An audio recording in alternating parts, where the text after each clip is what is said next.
Kwa Maxim pia Nzingeli takwimu pia za kukataa. Kwa hiyo mimi ndio maana nikakwambia mimi ni shabiki wa tofauti kidogo. Huwa nimevaa jezi ya Simba lakini napendaga kuongea fact. Mimi opinion huwa sizitumii. Kwa hiyo tunajaribu kuongea mpira kwa sababu tunajaribu kuwapa faida watu wengine ambao hawajui kitu ambacho kinaendelea. Kwa hiyo mimi huwa sipendagi sana kusema kwamba hivi na kwa story. Barikiwe sana. Kwa hiyo kuna vitu ambavyo mimi ukiniuliza kuwapa faida wengine pia ambao hawaelewi. Nilikaa na mtu pembeni wakati katika mpira wa leo nikamwambia mchezaji man of the match leo atakuwa ni Maxim pia Nzingeli. Akaniambia kwa nini? Nikamwambia okay, angalia jinsi mbele anavyoisumbua ngome ya Namungo FC, ameenda kutoa assist na amefunga goli. Na angalia hata goli aliyokwenda kutoa assist Kibwana Shomari. Ile yeye ndo alikuwa mtu wa tatu kwenda kutoa pasi kwa Shomari Kibwana. Shomari Kibwana akaitia ndani ikamkuta nani? Prince Mpeme Lodudu. Kibwana Shomari sorry. Kwa hiyo ina maana kwamba ukimwangalia alikuwa na deserve leo kuwa man of the match katika mechi ya leo. Kwa hiyo tukijaribu kuongelea ushabiki mpira wetu ndio maana huu leo unafikia hapa. Hadi viongozi wakubwa wanasema kwamba tunashindwa kutimiza kanuni zetu kwa sababu ya kuzibeba hivi vilabu viwili. Yaani wewe kiongozi kweli unatoka public na kuongea habari kama hiyo. Unashindwa kusimamia sheria eti kwa sababu unaviogopa vilabu viwili. Hapana, shikilia sheria yako. Mimi nimewekwa kuiongoza mpira kwa sababu ya kanuni na sheria. Sheria zipo 17, kanuni tunatengeneza sisi wenyewe. Leo hii umetuambia kwamba umeenda kuahirisha mechi kwa sababu mechi ya mchezo wa dabi kwa sababu ya kuna viashiria vya rushwa, kuna vitu ambavyo vinasema kwamba ukosefu wa amani, si ndivyo? Na ukaandika kwenye paragraph barua ya bodi ya ligi kwamba hatuto kwenda kucheza, hatutapanga ratiba ya hiyo mechi mpaka kwanza tuwe na ushahidi wa vile viashiria. Leo hii tunaenda kupangiwa mechi tarehe 15 ya mwezi wa 6, lakini bado hatuna vile evidence ya vile vipengele ambavyo wanasema kwamba tunasimamisha mechi kwa sababu hivi vitu mpaka twende tukapate ni nani ambao walikuwa wameenda kuwanyima Simba haki yao ya msingi, si ndivyo? Sijawahi kuona kwenye dunia hii eti uende ukatoe judgment, ukatoe hukumu bila ushahidi kukamilika. Sijai kuona jamani, Mungu wangu. Leo hii unaenda kutoa tarehe ya mechi bila kuwashirikisha wale watu ambao wamepata hasara ya kukata viingilio, kuwajulisha jamani tumepanga tarehe ya mechi. Utaratibu wa nyinyi kuingia uwanjani itakuwa ni 1 2 3. Jamani, hii mpira wetu unakwenda wapi? Ni dhahiri kwamba kwenye tukio hili bodi ya ligi ndio wanastahili lawama zaidi. Na naamini mimi Yanga hawana shida.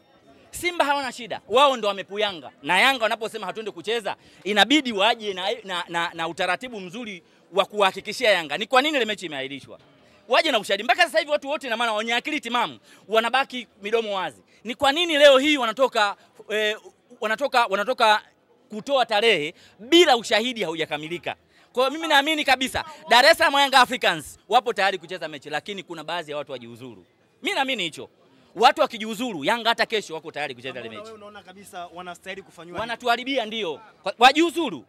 Iko wazi. Kwa nini mnatupelekea? Yaani mtu unaibuka nyumbani kwako kujaribu kushika utaratibu ambao hawaeleweki. Kwa mimi naungana na Yanga kuto kucheza hii mechi. Wana haki ya msingi sana, kuna kitu wanakitafuta. Sasa ukija shabiki ambaye wewe ni mfia timu, unaweza kaniona mimi ni mamluki, unaweza kana labda mimi natumwa, lakini mimi naangalia hizi kanuni tunazipeleka wapi? Basi haina haja ya kutunga kanuni zetu. Mwalimu, mambo hayo. Huyu mwanangu umesikia? Na lolote hapo la kumpatia. Mimi nataka nimwambie Samu. Mzee Lage alikosea kusema mashabiki wa Simba wote mambumbumbu. Kuna akili mmoja huyu hapa. Chukua nauli hapa, chukua nauli, kanywa maji. Samu kaongea kwa hisia kali. Kwa sababu umesikia? Kwa sababu wote tunafahamu watu mpira huu mpaka umefika hapa tumepambana sana. Hawa kina Samu wanaongea sina nazoongea, manake tunahamasisha mashabiki kuja uwanjani. Kwa hiyo mpira sio mali ya bodi ya ligi kama unavyofikiria. Hii ni mali ya Watanzania wote. Na Watanzania sasa hivi wanajua. Ukimuonea pale mtu anafahamu, pale ukimpendelea mtu anajua. Kwa tafsiri ya haraka alichozungumza ni sahihi. Na mimi nataka nikwambie, wabunge wa Jamhuri ya Muungano wa Tanzania wamezungumza kwa sauti. Kwa sauti kubwa, yani wabunge ambao ni wakilishi wananchi wamezungumza, lakini bodi ya ligi wamewapuuzia mpaka wabunge.